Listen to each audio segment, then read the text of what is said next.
Hello and welcome back to another edition of Chill with Kaiju Kim. I'm Kaiju Kim. Hope you're all doing well on this lovely afternoon, evening, whatever time it is for you. Speaking of time, how did you spend your extra hour today? I mean, I got an extra hour of sleep, although I don't know if it counts as extra sleep because I stayed up kind of late last night. Whatever. So, tonight's guest is one of my favorite people on the internet. He is one of the hosts of the Kaiju Weekly Podcast, as well as the Henshin Men Podcast, and he is the brains behind the Kaiju Ramen magazine, and he is a huge fan of Kamen Rider. Ladies and gentlemen, please welcome Travis Alexander. Hey! Yay! Hi, Travis. Thank you for coming on. I'm happy to be here. I am glad to finally be on. I was like, when's my invite gonna get to me? It got lost in the mail. Yeah. Well, you sent me the message like there was a sign-up sheet. You didn't see it. And like, hello. Like, you want to be on, sign up. Yeah. It's like, oh, okay. All right, let's see who we have in the chat tonight. We got Toku Punk Productions. We got Nathan Marchand and Kaiju Weekly Podcast. What? That's probably my mom signed into my own. Well, we also got B. Torre and Goji and Michael Hamilton. What's going on, everybody? Oh, and we also have Godzilla Train. What's going on? Yay! We got some awesome people. All right. Travis, how's it going? You doing good? Doing good. Tired. Like we were talking about beforehand. Yeah. we were talking beforehand, just saying how just being over 30 is just a state of perpetual tiredness. Yep. Yeah, and it just continues on just for the rest of your life. It just never ends. We got the morning birds, we got the night owls, and then we got the permanently exhausted pigeons, and that's us. Yep. Yep. All right, so let's kick off the conversation with the 3 questions that I like to ask all of my guests. What got you into Godzilla? What's your favorite Godzilla movie? And what's your favorite non-Godzilla kaiju movie? Let's see. What got me into kaiju or Godzilla? Well, that I like to say that I inherited my Godzilla fandom because my dad was a huge Godzilla fan and he was kind of the one who introduced me.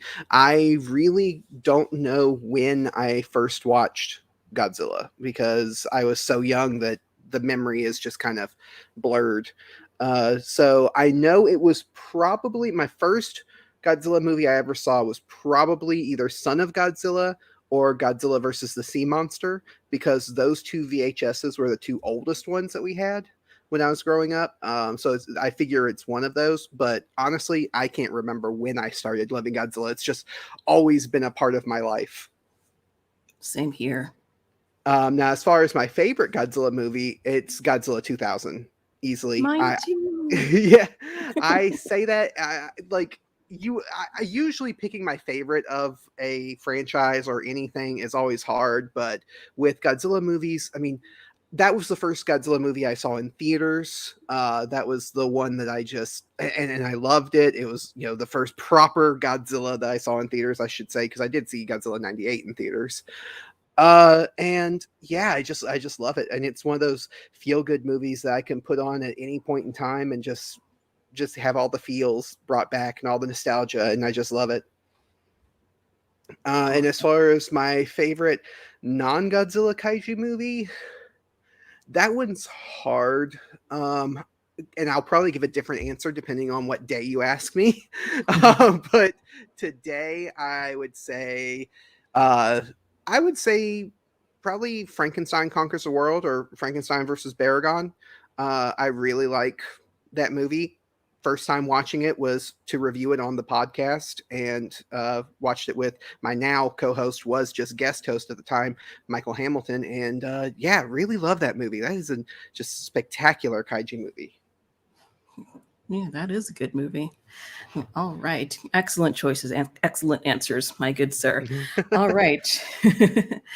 So, speaking of your podcast, my very first face-to-face interaction, or voice-to-voice interaction, if you will, with you was on your podcast, Kaiju Weekly. It's one of my favorite podcasts. I listen to it every week. You and your co-host, Michael Hamilton, who's in the chat right now, you've been doing this for just over 2 years. Yeah. Like you just crossed the 2-year mark. Yeah, we just crossed the 2-year mark. We're officially in our 3rd year, starting our 3rd year. Awesome. So why don't you tell us a little bit how Kaiju Weekly got started? Well, it started actually back in 2017 with me and my friend Jake. At the time, we were both fans of podcasts, and we kind of wanted to start our own podcast. I loved giant monster movies. Jake had never seen any giant monster movie. He was just had not even seen any Godzilla movie. And I was like, hey, wouldn't it be fun to do a giant monster podcast where I come in as the expert and you're the newbie, and we watch these movies and we kind of like discuss from our 2 different perspectives. But we only did like 7 episodes, I think. And those are lost. They're not even in the feed anymore, just because the quality was so bad that I just, they're out there, they exist, but I locked them away in the vault, basically. And then we took a break. Real life kind of got in the way, and we kind of went our separate ways. Then along comes 2019, and I decide, hey, I had a lot of fun doing a podcast. I want to do it again. I cannot podcast alone, because me by myself talking is just, no one wants to hear that. So that's why I started having guests on my show.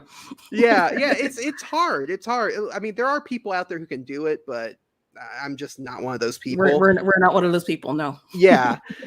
So I had my other co-host that's no longer on the podcast, Steven. Met him online, got to know him. He agreed to help me out with the podcast, and started doing it. And then he had to take a break, or really step away from the podcast for a while. So by then we had already been doing it for I think it was like 20 episodes, probably not quite 20 episodes. And then Michael had been a guest on there for a couple of weeks in a row. And so when Steven stepped away, Michael said he would fill in, and I was really grateful, because otherwise I would have probably just ended the podcast. But Michael stepped in, and that's where it's been going ever since. So yeah, it's been kind of a weird road to get to where we're at, but I'm glad that I had this journey, and we're here now. That's awesome. So in other words, Michael saved Kaiju Weekly. Michael saved Kaiju Weekly. I am not above saying that, because and he could tell you, because I know he's in the chat, that when Steven said that he could no longer do the podcast because of his own life and everything, because Steven was a family man. He had multiple kids and a wife and everything, and he was trying to take care of family and do the podcast, and he already had his own podcast he was doing, and so it just became so much for him to handle. And so I messaged Michael, and I was like, I think I'm going to have to stop the podcast. I don't know how I'm going to keep it going. And he said, no, we're going to keep it going. I'll fill in for you. And he's been filling in for a while. At this point, it's no longer filling in. It's, like a permanent position. Right. Yeah. No, he is the Kaiju Weekly co-host now. So yeah. Look at this. Michael's asking, out of the co-hosts you had so far, who's your favorite? Well, let's see. Out of my co-hosts, which one agrees that Clifford is a kaiju? It's not Michael. That automatically disqualifies Michael. Yeah. Although that also disqualifies my other two co-hosts because I don't think they thought Clifford was a kaiju either. Well, I've been on the show a couple of times, so I was like a guest host, and I'm with you on that. Clifford is a kaiju, so do I count as your favorite now? Yeah. Yes. Kim is my favorite co-host. Excellent. You actually co-hosted on the podcast for me, filled in for me when I had to step away one week. I think I had lost power that week, and so that's why I wasn't on there. So it was you and Michael, and then you came back on. You were with me and Michael both, and then you hosted the Kaiju Weekly Podcast when we had the Kaiju girls take over. That was fun. We should do that again sometime. Yeah. Hey, I'm all for it. You guys get to do all the work, and I can sit back and just be like, see all the people who are saying this is great. We love this. We prefer this over the regular episodes. I'll just take over your show from now on. Thank you. Let's take over hosting duties. That works. That works. My dream job when I was probably in my 20s was always I would write a story that would become so popular that someone would want to take and adapt it into like a movie or a TV show, and then I would just be like, here, it's yours, go take it, I don't care. I did the hard work of creating it, now you go and do all the other stuff. That's the best way to get things done, I find. Yeah. All right. So in addition to the Kaiju Weekly Podcast, you also have a spin-off podcast called Henshin Men that you host with Nathan Marchand of the Monster Island Film Vault, who is also in the chat tonight. Mm-hmm. So knowing you and your love for Kamen Rider, which I will let you nerd out about in a little bit, I promise. So am I correct in guessing that this podcast was mainly your idea? Oh, yeah.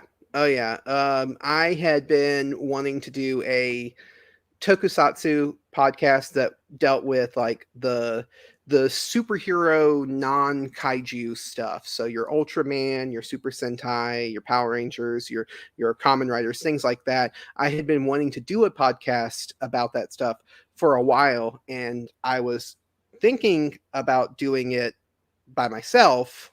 Again, no one wants to hear that.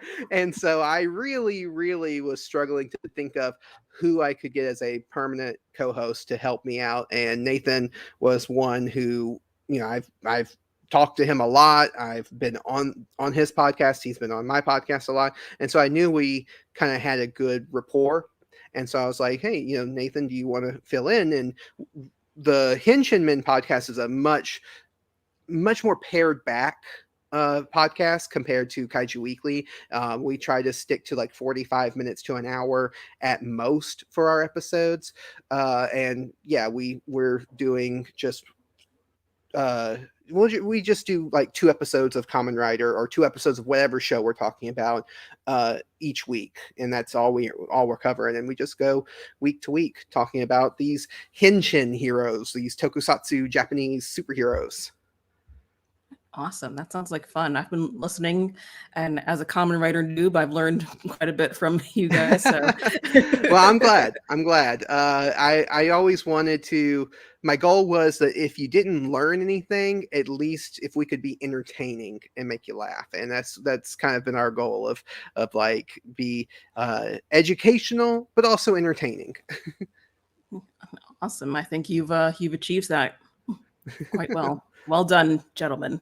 All right, so let's switch gears a little bit to your other project that you got going on, which is the Kaiju Ramen magazine. So yes. When I had Michael on the show a few months back, he kind of explained the backstory behind starting the magazine, but I think a lot of the credit goes to you for getting it started. Like I said at the beginning, you're kind of the brains of the whole thing. It's like your baby.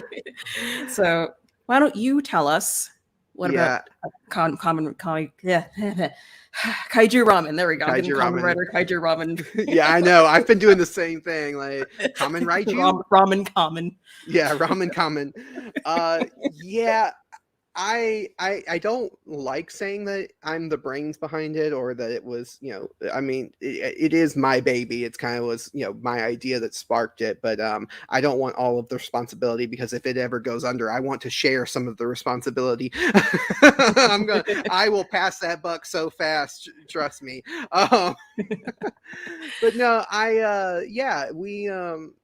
there was some stuff that had happened with, and I'm not even gonna kind of be gentle with it, but there was some stuff that happened with G-Fan magazine, which is the big Kaiju Godzilla magazine, fan magazine, been around for years, and I do love them and appreciate them and what they do, but they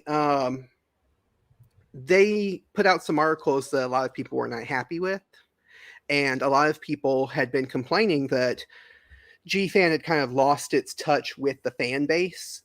And so I was like, went to Michael and was like, hey, let's see if we can start our own fan magazine and just do a digital version, and we can kind of make it more fan focused, more focused on the community, and see if people would accept it, because we figured if now is the perfect time to strike with that, because of all the dissatisfaction with what was going on with G-Fan, that this would have been the perfect time to do it. And so, yeah, we've been doing it for, it's been over a year. Oh yeah, it has, hasn't it? Yeah, it's been over a year since we started the whole process of Kaiju Ramen, and yeah, it's been a journey. Yeah, I remember supporting the Kickstarter for that, and that got fully funded within like a few hours, right? Yeah, it did, and that covered our first 4 issues, which was our full year, which we haven't put out our last issue of the year yet. We're still working on it, but we're working on that one. But yeah, it's that it went so fast. It was so fast. People were ready to support it, and they were hungry for it. And I think a big part of it was our mission statement. I came up with the I came up with a mission statement that we wanted to celebrate not just the movies and the kaiju, but also the fans who enjoy these movies, but also express their love for these movies and these monsters in creative ways. And so by doing that, we're giving the writing to fans. The fans are writing articles about the movies that they love, the kaiju that they love. We've got articles about fans who are talking about their experiences. We had one recently who was talking about her experience. She's in her 40s, and she grew up watching Godzilla with her father, who's no longer with us now, and how now she still goes to the movies and watches giant monster movies, and thinks of her dad, and how she feels when she watches it. So we have just all kinds of things, but the main goal is to talk about the fans and really show the fans and their love for these movies and how they express their love. That's awesome. Let's see. Let's turn to the chat for just a moment. You got hello from a Fake Nerd Podcast. Hey, yeah, the Fake Nerds Podcast. Love those guys. They've been on the podcast. All but one member of that podcast has been on Kaiju Weekly. They have 4 regular hosts, and we had 3 of them, so we still got to get the one on. But yeah, we've had everybody else. Brandon, Ryan, and Ben were all on the podcast, and it was a lot of fun. So love those guys, and yeah. Awesome. I'm looking at the chat too as it's rolling up. And hello to my girl Laura Fitkin. What's going on? And I think she's referring to G-Fan here, who and perhaps lost touch with reality. Yeah. A lot of people, like I said, I still appreciate what G-Fan did for the fan community, because they united Godzilla fans in a way that didn't exist at the time that they started. You know, there was a time that the internet wasn't as big and didn't bring the fans together the way that it does now. And so GFan did a lot for that. So I'm not, saying that GFan is a terrible thing, but just they definitely in recent months and years have kind of been I don't know. Lost touch with the fan base a little bit. They've kind of, I don't know. They seem to have a lot of opinions that are pushing through that are more focused. Oh, hello. I'm sorry. My kitty cat. Kitty! My kitty cat decided she wanted to join in. Aww. Hey, Hi, kitty. hey Daisy. Aw, Daisy. Yeah, she interrupts the podcast a lot too, so I'm sorry. I'm okay with it. I love cats. Yeah. I must pet the kitty.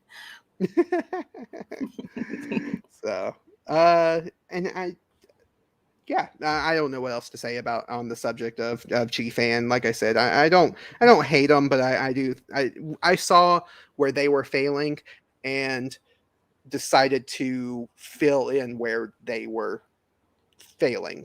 So in a way, it's good that both of us exist, the Kaiju Ramen and GFan, because where one fails, the other one can kind of pick up the pace. Yeah, Nathan says Kaiju Ramen is GFan, but way more modern. And a lot of that comes in the style too, because the way that Michael does a lot of the layouts and stuff for our magazine, it's a lot more modern in the way it's laid out. And so if you look at the two magazines next to each other, ours does look very good and very modern, and all credit really needs to go to Michael on that part. Yeah. From Godzilla Train, Travis, is your late issue of Kaiju Ramen still available? I need my next fix. Love what y'all do with the magazine. Y'all are doing a great job. Yes, the issue number 3 is still available. The digital copies are always available for any of the issues, but there are some physical copies of issue 3 still available. We don't have that many of them, but there are some left. So if you get onto kaijuramenmagazine.com, you can order the physical copy and we'll mail it to you, so you'll have that. And like I said, we're working on issue 4, so issue 4 should be done and ready by the end of this month at the latest, hopefully. All right. And Michael mentions that there are printed copies of issue 3 still available. Good to know. Yeah, so Michael's got it for me, so he's watching for me. Michael's good people. So what's it like running a magazine? Is it like rough? Like what are some challenges that you've faced during this project? There's a lot of challenges. Maintaining our schedule is a challenge because we are just a 2-person operation. We have writers who are writing, the articles and sending in articles, but as far as putting it all together, organizing it, publishing it, printing it, all that kind of stuff, that is all a 2-person job. That's me and Michael, and that is a very difficult thing, and it's hard to maintain that while also maintaining our podcast, our day jobs, our regular lives. So that is really probably the biggest challenge. But the challenge that hurts the most for me personally is trying to keep up with everyone who has sent in articles, because we have had such a huge amount of just love and support for the magazine, and people writing to us and sending in pitches for articles and pitches for short stories they want to be featured and all kinds of things. And some of them I can't get back to. Some of them I struggle to write back to everyone. I try to answer every email that we get for the magazine, but sometimes it's hard because there's so many. And sometimes I have to tell people, because we're only publishing every 4 months or every 3 months. Yeah, every 3 months, quarterly. So sometimes I have to tell a person like, well, we're not going to be able to feature your article in this next issue, but we'll feature it in a future issue, which may be 6 to 8 months down the line. And so that's kind of hard to tell somebody, that. But it's a good problem to have because we're being overwhelmed by the support and by people who want to be a part of it. But at the same time, personally, I feel bad for not being able to keep up with it as well as I want to. Yeah, that does sound challenging and overwhelming. Yeah. It's overwhelming, and sometimes it's just like I feel bad because I can't get back to it. And so if anybody in the chat has has written an article to us or written a pitch to us and I haven't gotten back to you, know that it's not because I think it's bad or I'm we're snobby and just don't care about the little people. It's really just we're just being overwhelmed by the amount of support from people, and it's just hard for me to keep up with everything. Yeah. So what are some of your favorite contributions to the magazine so far? Well, I have to say, because I think Brandon is the one who's in the Fake Nerd podcast, who's in the chat right now. I have to say Brandon for one of our recent articles, because he wrote a Gamera article. He loves Gamera, and so had him write a good Gamera article. Yeah, there he is. But really, I think one of my favorite articles that we've ever featured, or at least have featured so far, and it might shock some people who know me or know the magazine, but one that Eric Neely from Monsters vs. Men wrote in issue 1 of the magazine. And the reason why I love that is because that article was about Eric's journey from being a film snob. He doesn't like to be called a film snob, but everybody else calls him a film snob, who never really gave much credit to Godzilla movies. And then his journey from not really giving any credit to him, barely knowing anything about him, to now being a huge Godzilla fan, and how that's only happened within the last maybe 3 years that's happened. That is such a personal journey that he went on. And I love highlighting how you don't have to grow up with this stuff to be a fan of it. You can be a fan and have just learned about it, just started watching this stuff and become a fan. Fans come in so many shapes and sizes, and just to show that journey that he went on to becoming a full-fledged kaiju fan was a beautiful article. And so that's one of my favorites. Awesome. And we got Professor Kaiju in the chat. How's it going? And he says, oh, Eric is definitely a film snob. Definitely a film snob. I think, he likes to use the phrase cinephile, but really he is a film snob. But I love him. And he always gives really good recommendations on films, little indie films that a lot of people haven't maybe heard of or checked out. So I always love talking to Eric about movies. Yeah, that's cool. And it's cool having listened to the Monster vs. Men podcast and hearing him come to love the movies. Yeah. Cool. Yeah, it really is. It was just so much fun because a lot of the people that I interact with outside of Eric, like Nathan and Elijah from Kaiju Conversations, and Michael, and even you, Kim, we all grew up with this stuff. So we all come from a similar background of, we've kind of always loved this stuff. But Eric is a completely different case, and he comes at it from a completely different direction. So seeing his viewpoint on these movies is always really refreshing. Yeah, that's awesome. So with the combination of running 2 podcasts and a magazine centered around all this wonderful, nerdy stuff, it's obvious that you're quite passionate about what you're doing. So in pursuing these projects, I have 2 questions for you. Okay. 1, do you feel like you grew even more of an appreciation for kaiju and tokusatsu? And have you learned anything that you would not have learned if you weren't doing all of this? I definitely have.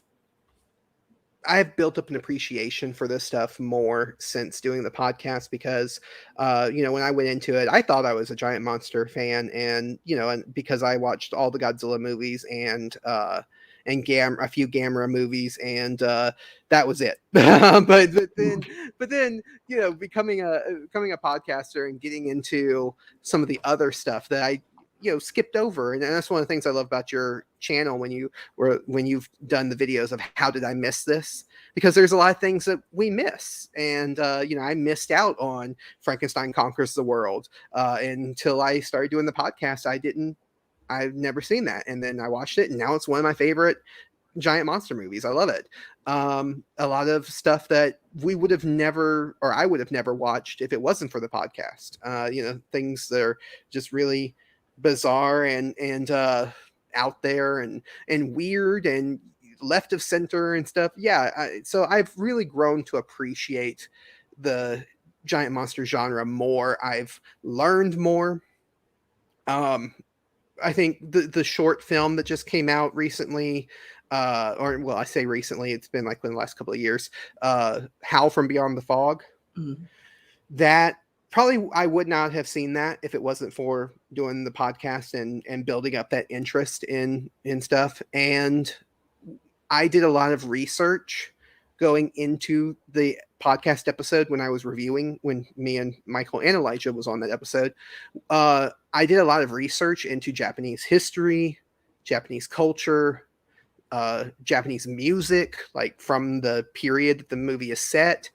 And I learned so much, and there is so much depth to that 30-minute movie that I would not have appreciated if I didn't do the research into it.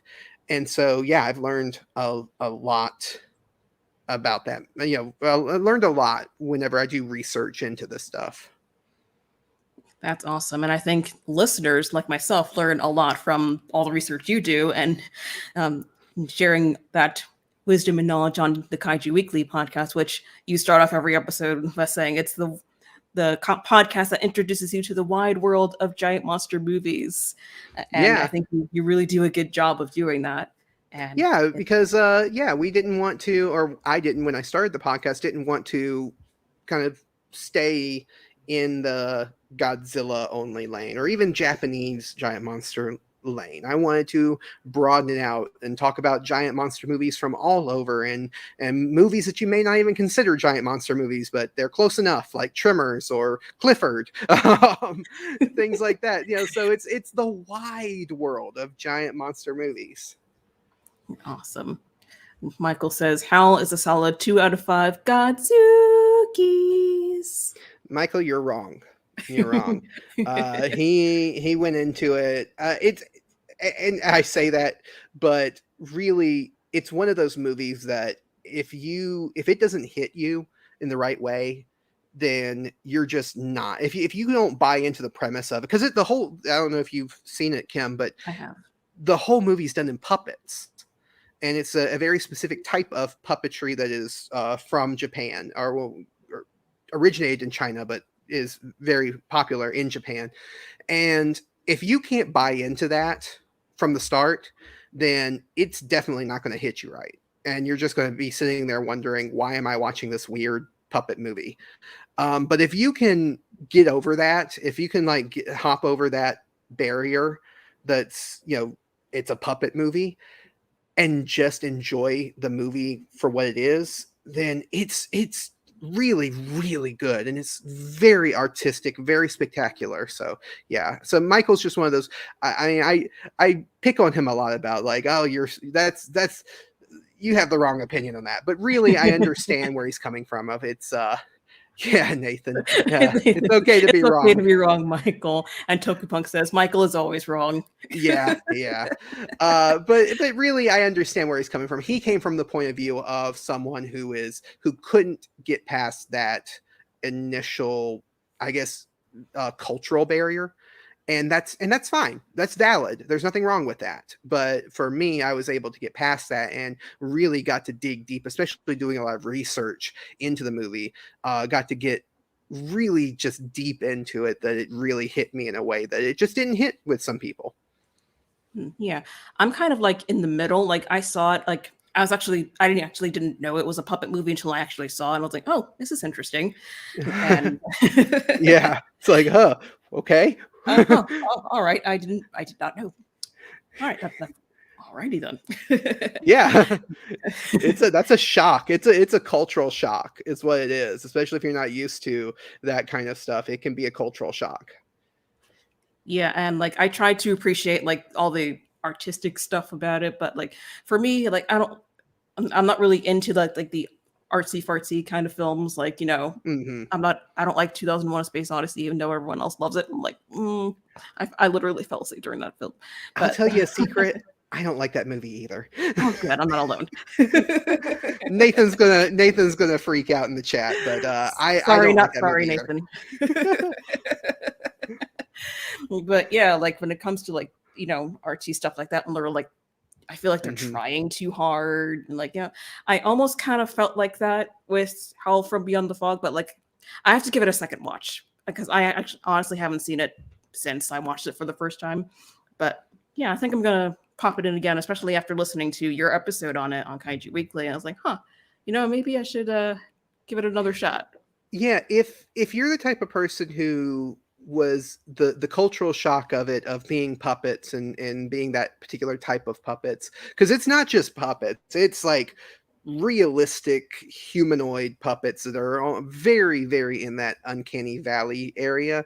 So if that's something that kind of blocked anybody from enjoying that movie, I encourage people to try watching it with your eyes closed, or try turning off the visuals and just listening to it like it's an audio drama, because the voice acting in it is spectacular. The music in it is spectacular. The music in it was people can go and listen to my episode on Kaiju Weekly and me rant about it for a while, but the musical choices that they made were very specific for that movie and why they did it. And so the sounds, the voice acting, everything is so beautiful that you don't even need the visuals to enjoy it. You can enjoy it for just the audio. Laura says, I haven't seen Howl. I don't know if I can get past it not being a weird sequel to Team America. I guess it'd be a prequel.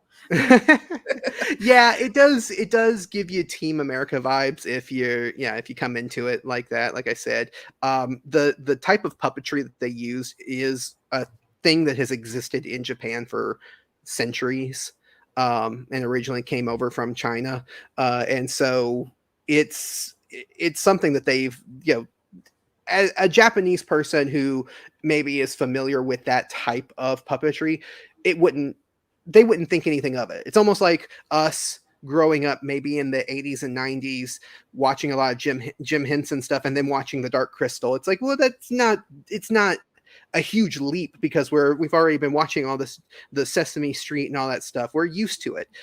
But somebody who's not used to it, has never watched that kind of stuff before, going and watching The Dark Crystal, that's a hard film to watch, especially if you're not used to what is being done there and the type of stuff that's being done in that movie. So it's the same with Howl. It's one of those things that you have to break through that cultural barrier, and if you can, then you can really enjoy it, and if you can't, that's totally valid. Awesome. So, what are some of your other favorite monster movies? Like kaiju, Japanese stuff, or American stuff, anything? I love Mothra, so anything that has Mothra in it, that's always going to be great. I love Gorgo. Gorgo is a fantastic movie. We've reviewed it like 3 times on the podcast, because I've reviewed it twice. I'll say we reviewed it twice, because I reviewed it once with Jake, my original co-host. That episode's lost. Then I reviewed it with Steven, my second co-host. That episode's still on our feed, and Michael wants me to review it with him. So we may end up having to review it again. I'm like, I've reviewed Gorgo so many times for this podcast. Do it again. But I do love the movie, so it works. Any Ray Harryhausen film, I love all of the Ray Harryhausen stuff. It is just it's beautiful stuff. Yeah. We've been going through Harryhausen's filmography on our podcast in order, like, going and actually like chronologically, and that has been a trip, seeing all of his movies in chronological order. So yeah, I love those. And of course, Jurassic Park. It's a monster movie, no matter what Michael says. That's not. I'm glad he's not on the show right now, because then y'all will get into another 20-minute debate on whether or not it's a monster movie. While you sit there quietly, like, I'm just like, hello. Oh man. Oh my god. That was hilarious. I'm like, I'm still here. Yeah, that's still one of the funniest moments from the podcast. I love that. That just those unscripted. I mean, we don't script our podcast, but just those really moments that you can't plan for, that just happen naturally. That's some of the stuff that the interaction that me and Michael have. I wouldn't trade it for anything for our podcast. It's really been just wonderful, the way we interact with each other. Yeah, it's good stuff. From Kasaibo F29, what's going on? Gorgo equals British Godzilla / feminism. Yeah, I can see that, because I mean, it's a female monster that does all the destruction. That is true. Yeah. Yeah. And I'll talk Gorgo with Michael if you don't want to. Yes, Brandon. We've already talked about this, but Brandon, definitely Gorgo. He needs to be on, because I know he loves it. I've talked about Gorgo enough. I think if people want to hear my opinion on Gorgo, you can find it. You don't need to hear me repeat it again. So I think that would probably be an episode that I would sit out if we did it again. All right. Even Michael says I might have to give Travis that week off. Yeah. All right. That works for me. All right, Travis. The moment you have been waiting for has come. Tell us about how you got into Kamen Rider. Yes, because Henshin Men is my other podcast, so that's why I was like, I want to talk about Kamen Rider, because it goes along with my other podcast, Henshin Men. I grew up in the 90s and I loved Power Rangers, and Power Rangers crossed over with had a backdoor pilot for a superhero called the Masked Rider. And that, I remember being a kid and seeing the Masked Rider on TV and being like, this is awesome. I mean, he's a bug themed superhero with a motorcycle. My little kid heart just loved it. I remember getting the toys that they released as a part of the marketing from KFC. Had all of them. Loved it. Then the show wasn't really that great. That was Masked Rider was the kind of the Power Rangers version of Kamen Rider. They took all of the fight scenes, but then cut it with American actors and a bunch of other stuff. It's not great. Very not great. It's weird, and it's worth talking about for its weirdness, but it's not great. But then I fast forward to me being a teenager, and I started looking into kind of the origins of some of my favorite shows like Power Rangers and stuff. And I looked into, where did this Masked Rider come from? What was he all about? And found out about Kamen Rider, and recognized I had seen references to Kamen Rider in other shows. So I was like, oh yeah, this looks familiar. I recognize this. Started watching it. Loved it. It just... he's, again, a bug-themed superhero who rides a motorcycle. I love it. And then found out that he had been going for a long time, just like, Power Rangers Super Sentai had been going forever, and started going back, especially in more recent times, in the last few years, going back and watching some of the older stuff and some of the newer stuff, and just really have fallen in love with it. And just, no one's ever accused me of not being enthusiastic. So because when I get into something, I get into it. And so my enthusiasm for it has just kind of taken over and stuff. And so people look at me as like, oh, you're the Kamen Rider guy. Like, no, I mean, there are people who love Kamen Rider more than I do, but I just may be the most enthusiastic because of just my personality type. And a lot of that comes from the fact that Kamen Rider hasn't made a huge impact here in the States. We haven't really had any Kamen Rider featured here in the US. And so, Ultraman has gotten a ton of stuff released here in the US now. Tokusatsu fans, people who are fans of Japanese media, are falling in love with Ultraman finally, but we haven't gotten that for Kamen Rider. And so that kind of makes me even more enthusiastic for it, because I'm like, no, if you love Ultraman, you would love this. You need to watch it. I just, it's just kind of that excitement of trying to share what I love with other people who I think will also love it. So yeah, I love Kamen Rider. I can't tell. I think. Yeah, I know. It's hard to tell. I don't know. I don't know. Like, yeah. Kamen Rider is to you as Godzilla is to me. yeah. Well, I mean, Godzilla is still in my heart too. But the thing about Godzilla is there's a lot of people who love Godzilla. And there's a lot of people who can carry that torch for Godzilla. So I don't feel like I have to carry the torch for Godzilla, because, there's enough. I can give that responsibility to somebody else. Whereas I feel like there's not enough people who are sharing the love for Kamen Rider and building that excitement and building the love for it here in the States. And so that's why I feel like responsible to share it with everyone. Yeah, as Nathan puts it out in your podcast, you're spreading the gospel of Kamen Spreading Rider. the gospel of Kamen Rider, right? Exactly. All right, Toku Punk already asked the next question I was going to ask you. What are your top 3 favorite writers? So I see he put his favorite are he or she. I don't really know, but Agito, Blade, and Ryuki.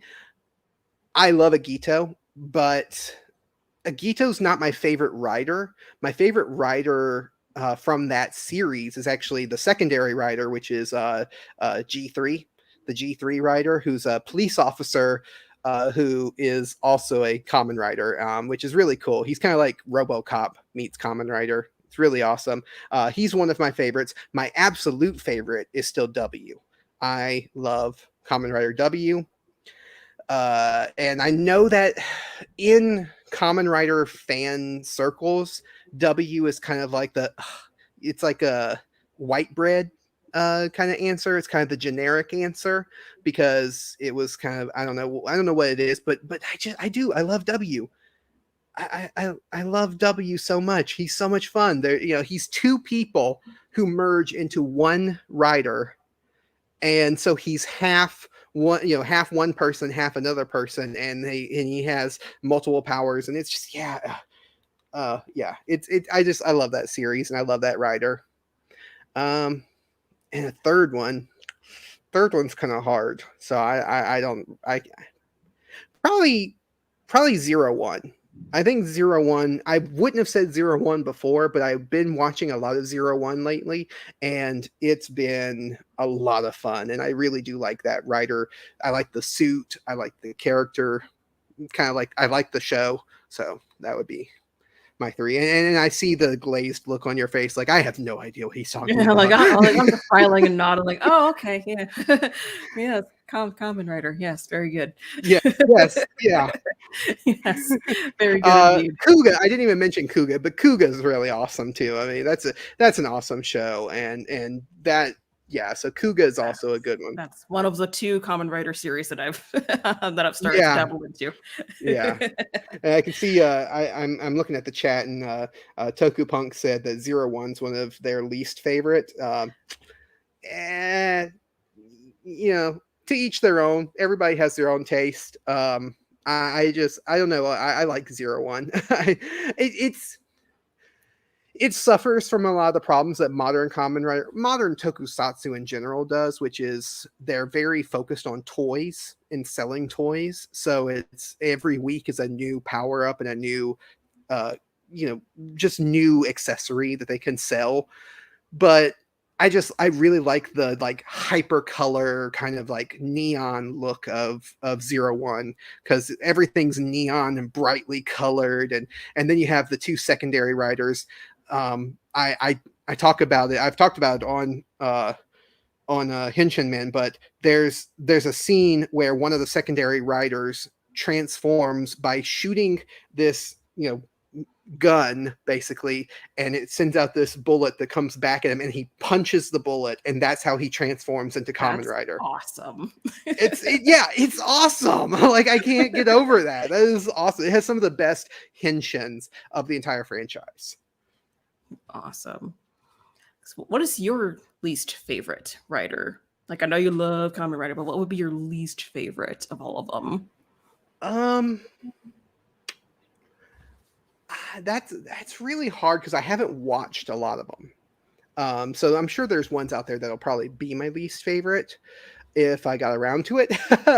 But actually, I think Saber. I know Saber, which is the one that was on right before the one that's on right now. So it was the most recent one that ended. That one, I don't know why I couldn't get into it. It just was too overly produced and too much green screen, and the costumes were very complicated, and just, I just didn't really care for it. Okay. So I've only seen a handful of Kamen Rider stuff. Like, I've been meaning to get into it along with many other things. Right. So I started. There's only so many hours in a day. Yeah, I can't. There's too much happening. But yeah, so I started with the original 1971 series, and then I jumped to Kuga, and that's all I've seen so far. Yeah. So for someone like me, who is a complete noob, what are your recommendations for someone trying to get into this franchise?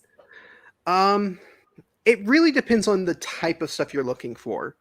One of the things that I love about Kamen Rider is it from the very beginning, it was always a mix of horror with kind of this family friendly stuff. So it was like they never crossed the line to not be family friendly, but it was always had a little bit of a horror edge to it. And Kuga, if you like that stuff, Kuga is a good place to start because it was the brand new one after a big long hiatus. You don't really need to know anything going into it. It's all kind of self-explanatory, and it definitely builds on the horror elements. But if you like if you like Super Sentai or Power Rangers, I would say something more like Forze or W, something like that, is more in line with like a Power Rangers than you would get from anything else. And if you want just a quick, short and done one-off thing to see if it's to your liking, check out Zeto, or Z-O, as written as Z-O. Zeto is really good. It's only like 40 minutes long. It's a very short film, and it is fantastic. Absolutely fantastic. J is good too, but J is not as good as Zeto. But that's it. That's like if you want to dip your toes into it and be like, what is this thing? But don't expect every series to be like that, because they've kind of moved away from the horror aspect and in more recent years. But that one still was in that prime time of, they were still bringing in the horror, and the director and creature designer for that movie, Keita Amamiya, has a very unique style. He's almost like the Japanese Tim Burton, but better, because he has this weird kind of like twisted way that he creates monsters and does like sets and stuff that's almost like otherworldly. Like, it doesn't feel like it's set in the real world, but it's all very cool, very unique, and you can identify his style right off the bat. So Zeto is really good for that too. Interesting. So I gotta check out Zeto. And it sounds like I would like Forza as well. Yeah, Forza. I love Power Rangers. Yeah, Forza is probably the one that's closest, at least in my opinion, is the closest to a Power Rangers. I think it's a team of teenagers in school who get the powers to transform into riders and have to fight to protect the earth and everything. Yeah, Forza is the most like a Power Rangers. So that would be one. I did notice that Toku Punk said X-Aid. I do not recommend X-Aid, but that's just because of my personal taste. X-Aid to me was too childish in its design, and I mean, like I said, they're always, the more modern series are geared towards selling toys, so you're going to get that. But X-Aid to me was like, it's not just selling toys, but the toys that they were selling, or the designs, looked like a Fisher Price stuff. It looked like preschool stuff, and I just didn't like it. I didn't like X-Aid. So Kamen Rider has a derpy phase too, huh? Yeah. Now maybe the series picked up and changed later on, but I couldn't get past like the first half of the season. So yeah, it might have changed. Tokupunk asks, have you watched Build? I have seen one episode of Build, but I started it and then realized I need to go back and watch some of the other series. So I'm working my way up to Build now. Oh, so you're building your way up to Build. I'm building my way up to Build. Right now I am in O's, which is written as O, but it's said like O's. That's where I'm at. And they just announced a movie based around that series. It's the 10th anniversary of that series, and they're going to build off of it and tell like what happened to the characters and what they've been doing now after 10 years. So that's kind of interesting. Not my favorite series, but it's not the worst so far anyway of what I've seen of it. Oh, okay. Laura asks, which is the storybook one? That is Saber. Because Saber is the entire, just like Power Rangers, they have their gimmicks, their whether it be cars or whether it be dinosaurs or whatever. Saber, their gimmick was books, and so they had like little books that they would plug into the rider belt, and then that's how they would transform into their different forms. Interesting. It's an interesting concept. I don't think they executed it very well. Wait, so they take like a storybook and then they put it into the belt? Yeah, the books are like, they're part of the Kamen Rider. Like, it's part of the merchandise, so it's like, it's not just any book off the shelf. It's like specifically designed to fit into the rider belt. Because I'm imagining like, okay, they pick out like, Little Red Riding Hood or something. Yeah. Little Red Rider. Yeah. Oh man, that's crazy. Yeah. I tell you what, I wouldn't put them past them to do something like that, because one of the things I love about Kamen Rider is whereas Ultraman, every time you watch it, you kind of know what you're going to get. You kind of know, and they have some fluctuation in tone and story and stuff, but for the most part, you know what you're going to get when you start watching Ultraman. But with Kamen Rider, each series is completely different, and it can go, it can be as serious and dark as like Zeto or Kuga, and it can be as silly as X-Aid. It can be as weird as like Saber, or it can be, or like there's one whole season that's just Ghostbusters. It's Ghostbusters, but Kamen Rider. So, yeah, it's a great franchise to just explore the creativity of tokusatsu, of that Japanese style of superhero. Awesome. Well, thank you so much for sharing your knowledge and wisdom about Kamen Rider, spreading the gospel of Kamen Rider. Yeah. I refuse to come on here unless I got to talk about Kamen Rider. That's why I gave you some time. I'm like, all right, got to make sure you get some time to talk about Kamen Rider. It's very important. It's like an unwritten rule. Right. Yeah, exactly. All right. Well, thank you so much for coming on to my show, Travis. It's been a pleasure. Why don't you go ahead and plug your stuff real quick? Yeah, so you can listen to my podcast, mine and Michael's podcast, Kaiju Weekly, on any podcast place where you listen to podcasts. And you can do the same for Henshin Men. The Henshin Men is another podcast that I host with Nathan Marchand, where right now we're going through each episode of Kamen Rider, the original series, Kamen Rider from 1971, but we will branch out to other tokusatsu shows. So we will get to some Super Sentai, some Power Rangers, some other stuff, maybe even some Zone Fighter or things like that. But that so you can listen to that. It's like I said, that one's a much shorter one. Kaiju Weekly is kind of a longer form podcast. You can also follow us on Twitter at Kaiju Weekly. Follow me, Captain Travis 55 on Twitter, but you can follow Kaiju Weekly. I'm on there all the time. And yeah, that's all. Oh, check out the Kaiju Ramen magazine, kaijuramenmagazine.com. That's where you can find out all the information about the magazine. All right.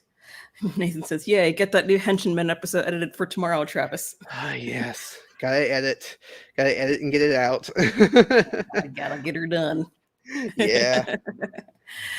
All right. Well, thank you again, Travis, for coming on. Thank you for having me. Yes. And to you watching at home, thank you so much for taking a few minutes out of your day to hang out with me and my fantastic guest. Be sure to subscribe if you haven't already. Like the stream if you had a good time. And I shall see you next time. Goodbye, everybody. Bye. Bye.